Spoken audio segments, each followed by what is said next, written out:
जय हिंद। इस वीडियो में हम क्लास 10th के चैप्टर 2 का एग्जाम्पल 2, 3 और 4 सॉल्व करेंगे। आइए एग्जाम्पल 2 से स्टार्ट करते हैं। द्विघात बहुपद x² + 7x + 10 के शून्य ज्ञात कीजिए और शून्य को तथा गुणांकों के बीच संबंध की सत्यता की जांच कीजिए।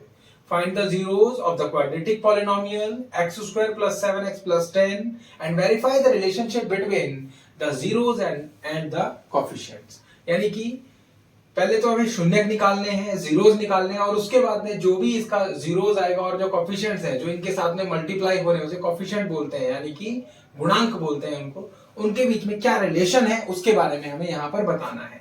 आइए क्वेश्चन इसका सॉल्यूशन करते हैं। तो देखिए सबसे पहले मैं जो हमें समीकरण दिया हुआ है उसको मैं लिख लेता हूं यहाँ पर। अब मेरे को इसको इसके साथ मल्टीप्लाई करना है। ध्यान दीजिएगा, x² के साथ जो भी गुणा हो रहा है उसको जो हमारा c पार्ट होता है जो अचर पद है उसके साथ गुणा करना है। तो मैंने ये गुणा किया, 10 को x² से गुणा किया तो मेरे पास आ गया 10x²। ठीक है, क्योंकि इसके साथ 1 है तो 10 एकम 10 और x² हो गया।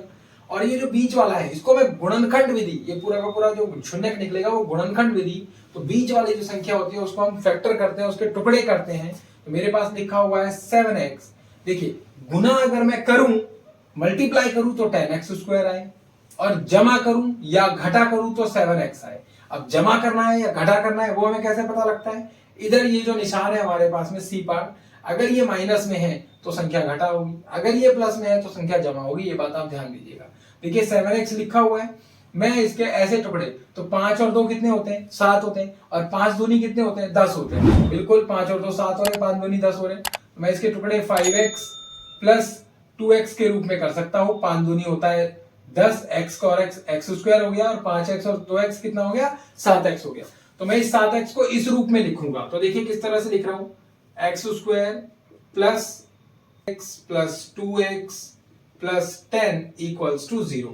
जब मैं शून्य निकाल रहा हूं तो मैं मानकर चलता हूं कि जो भी मेरा शून्य आएगा वो 0 आएगा। अब इन दोनों में और इन दोनों में अलग अलग कॉमन लेंगे, तो इसमें जो भी कॉमन है, यानी देखिए आप यहाँ x कॉमन है तो मेरे पास x + 5 बचा।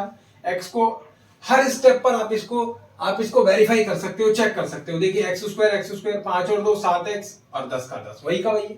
अब इन दोनों में भी देखिए x को x से मल्टीप्लाई किया तो x² होगा, x को 5 से गुणा किया तो 5x हो गया। अब प्लस का निशान है, 2 मैंने कॉमन ले लिया और x बच गया। देखिए 2 को x से 2x बच गया और प्लस में 2 को कितनी बार में 10 आएगा? 5 बार में, तो 5 बच गया और बराबर में 0। ये और ये हमारा सेम आना चाहिए, दोनों ब्रैकेट्स सेम आने चाहिए।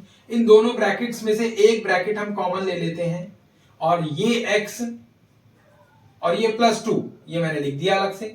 ठीक है, इससे एक मेरा ब्रैकेट बनेगा और इन दोनों में से एक ब्रैकेट बनेगा। अब मैं क्या करूंगा, x + 5 = 0, x + 2 = 0। ठीक है, अलग अलग लिख लिया। तो x = 1 मान क्या आया मेरे पास? -5, प्लस का 5 था, बराबर के जब उधर गया 0 से तो 0 से ये माइनस हो गया तो -5 हो गया और ये भी x बराबर कितना हो गया? -2 हो गया। अब हम इनके रिलेशंस के बारे में बात करेंगे कि इनके शून्यकों और गुणांकों के बीच में क्या रिलेशन है। तो ध्यान दीजिए, अल्फा + बीटा ये होता है -b/a के। देखिए अल्फा और बीटा में दो शून्य मानकर चलता हूं, ये मान लीजिए ये अल्फा है और ये बीटा है और ये इसका रिलेशन है। तो किस तरह से होगा? अल्फा + बीटा, देखिए अल्फा + बीटा तो मैंने लिख दिया -5 + -2। ठीक है, और -b क्या है? तो मैं एक बार आपको इस समीकरण के अंदर बता दूं, इस समीकरण में मैं आपको बता दूं कि इसके अंदर a क्या है? 1 है, x² का गुणांक, b क्या है? 7 है और c क्या है? 10 है। ठीक है, तो अब -b लिखा है तो माइनस फॉर्मूले के हिसाब से, और 7 लिखा है तो 7 और बटे में a की जगह 1 लिखूंगा। माइनस और माइनस का निशान आता है, संख्या प्लस हो जाती है, -7 = -7। शून्यकों के बीच में एक संबंध की इन्हें जोड़ने पर बराबर आना चाहिए और ये इसके बराबर होना चाहिए। अब यहाँ पर मैं इसे मल्टीप्लाई करता हूँ, अल्फा + बीटा = होता है c/a। ठीक है, जब मैं शून्यकों को गुणा करता हूँ तो मेरे पास c/a आना चाहिए। देखिए मैंने गुणा किया, -5 × -2। ठीक है, और ये c क्या है? तो यहाँ पर c है मेरे पास 10 और a क्या है? 1। 5 दूनी 10, माइनस प्लस का 10 और बराबर में क्या आ गया? 10। तो ये भी बिल्कुल बराबर और ये भी बराबर। तो इस तरह से हम सत्यता की जांच करते हैं। ठीक है, अभी हम यहाँ पर इसको सेकंड क्वेश्चन करेंगे।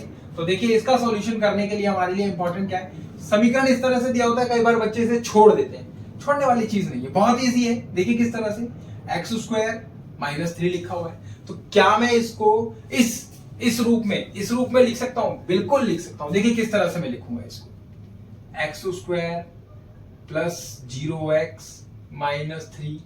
देखिए एक्स स्क्वायर 0x माइनस 3 ये किस रूप का हो गया? ax square plus bx plus c के रूप का हो गया। ये हमारा द्विघात समीकरण होता है और इसी रूप का हो गया। तो यहां आपको क्या क्या समझ में आया? तो a बराबर आपके पास क्या आया?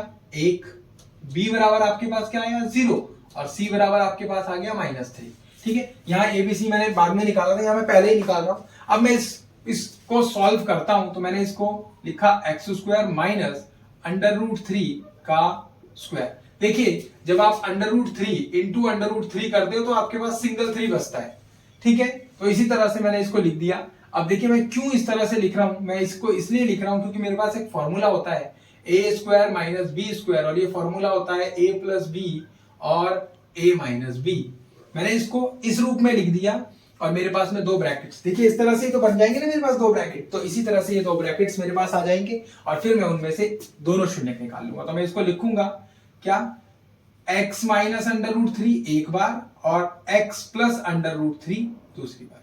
कितना इजीली इसके शून्य निकल रहे हैं। ठीक है, अब देखिए x minus √3 equals to 0 comma x plus √3 equals to 0।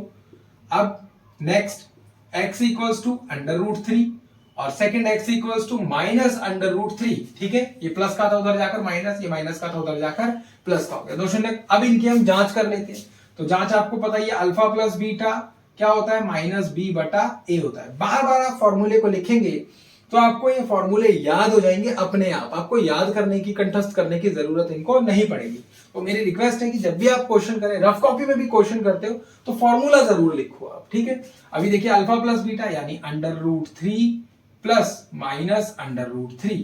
देखिए ये माइनस का है तो मैंने इस तरह से लिखा है इसको, और बराबर माइनस बी, तो माइनस फॉर्मूले का, और बी का मान कितना है? 0 और बटे में ए का मान है 1। ये प्लस का और ये माइनस का, तो आंसर आ गया 0 बराबर है 0। देखिए ये बिल्कुल जांच हो गई। सेकंड हम इसको मल्टीप्लाई कर देखते हैं, अल्फा बीटा गुना कर दिया और ये किसके बराबर होता है? c बटा a के। तो दोनों को गुना किया, √3 इंटू माइनस का √3 गुना कर दिया ना दोनों को, और बराबर में c का मान कितना है? -3 और a का मान कितना है? 1। तो इन दो, जब मैं इन दोनों को गुना करूंगा, देखिए इन दोनों को जब मैं गुना कर रहा हूं तो 3 आ रहा है, तो इन दोनों को भी गुना करने पर क्या आएगा? 3, और माइनस प्लस माइनस में रहता है, और ये भी किसके बराबर है? -3 के। तो देखिए ये भी जांच हो गई, ये भी जांच हो गई। ठीक है, करते हैं उदाहरण 4। देखिए इसके अंदर एक द्विघात बहुपद ज्ञात कीजिए जिसके शून्यकों का योग और गुणनफल क्रमशः -3 और 2 है। Find a quadratic polynomial the sum and product of whose zeros are -3 and 2 respectively। देखिए क्रमशः का मतलब समझ लीजिए, रिस्पेक्टिवली इसका मतलब ये होता है कि जो पहले बोला है वो पहले दिया है और जो बाद में बोला है वो बाद में बोला। योग तथा गुणनफल क्रमशः, यानी योग -3 है और गुणनफल जो है वो 2 है। यहाँ भी देखिए उसी तरह से दिया गया है कि sum and product of whose zeros are -3 and 2 respectively, यानी कि पहले सम उसके बाद प्रोडक्ट। यहाँ ध्यान दीजिएगा कि जो भी हमारे पास में, जब हम इसका सॉल्यूशन करेंगे तो जो हमारे पास में जो द्विघात समीकरण होता है वो किस रूप का होता है? ax square plus bx plus c के रूप का होता है। ठीक है, अब आपको यहाँ पर शून्यकों का, जो आपको दे रखा है शून्यकों का योग, यानी कि अल्फा प्लस बीटा आपको दे रखा है। क्या होता है अल्फा प्लस बीटा? क्या दे रखा है आपको? -3 दे रखा है आपको, और ये किसके बराबर है? ये होता है -b बटा a के। अल्फा बीटा -b बटा a के बराबर होता है। दूसरा आपको क्या दे रखा है? अल्फा बीटा दे रखा है आपको, यानी मल्टीप्लाई करने पर गुणनफल दे रखा है आपको 2 दे रखा है।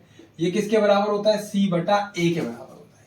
ठीक है, बस अब ये आपको इसको सॉल्व करना है। इसके नीचे मैंने 1 लगा दिया, इधर भी मैंने 1 लगा दिया, तो आपको a नजर आ गया। a क्या है? यहाँ पर ध्यान दीजिए, a 1 है, यहाँ भी 1 है, तो a क्या हो गया? 1। b क्या हो गया आपके पास में? ये भी माइनस में, -b बराबर -3 है, तो प्लस b बराबर +3 होगा, तो ये 3 आ गया, माइनस से माइनस कट हो गया, और c बराबर आपके पास में क्या आ गया? 2 आ गया। बस आपका समीकरण बन गया ax स्क्वायर 1x स्क्वायर। तो आप लिखेंगे कि x स्क्वायर एक इसके साथ मल्टीप्लाई हो रहा है, +3x + 2 आपका यही द्विघात समीकरण आपको निकालना था, निकाल दिया आपने, दैट्स इट। ये आपका फोर्थ एग्जांपल भी खत्म हो गया। ठीक है, मिलते हैं अभी नेक्स्ट वीडियो के अंदर। Thank you so much, hope आपको तीनों एग्जांपल समझ में आए होंगे। जय हिंद।